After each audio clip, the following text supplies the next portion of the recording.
wato ainihin ku subrubida mana subscribe sannan ku danna wannan wato ainihin ƙararrawa ta yadda za ku samu sanarwa ta musamman a duk lokacin da muka wato ainihin ɗora sabuwar ɗauka.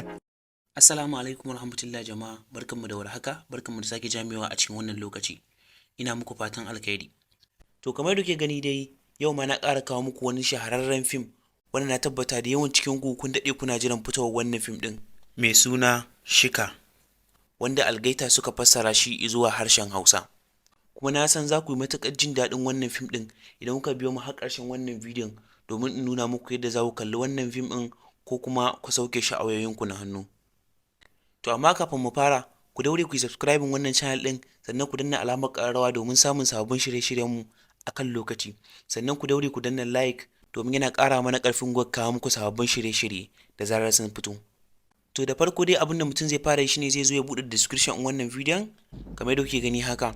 Sannan za ga inda aka sa Indian Hausa 2023, ƙasan shi kuma akwai wani link da aka ajiye. So za ka latsa wannan link ɗin kuma haka. To zai kai ka cikin browser ɗinka, idan Google kake amfani da ko kuma Chrome kake amfani da ko Opera duk za su yi, sai ka danna. Zai ɗauki wasu 'yan sakanni haka yana loading. So da ya buɗe maka inda ya ce ka rubuta password ɗinka domin ka ci gaba. To yanzu zan faɗa muku password ɗin da mutum zai rubuta a nan gurin domin ya sauke wannan fim ɗin ko kuma ya kalli wannan fim ɗin.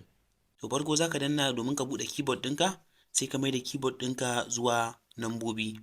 So da ka mai da shi haka, sai ka rubuta 0, sai ka rubuta 1, sai ka ƙara rubuta 0, sai ka ƙara rubuta 2, sai ka ƙara rubuta 0.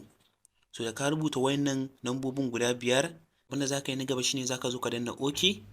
To da ka danna za ga ya buɗe maka fim ɗin haka kenan. So gashi nan can ƙasa kuma za ga inda aka sa sauke a nan. To sai ka latsa sauke a nan idan kana son ka kalli fim ɗin ko kuma kana son ka sauke shi akan wayarka. So ka kuma dai ku danna mana subscribe, sannan ku danna like a wannan bidiyon, sannan ka kuma ku yi comment da kalan fim ɗin da kuke son a kawo muku a gaba. Mun gode sosai.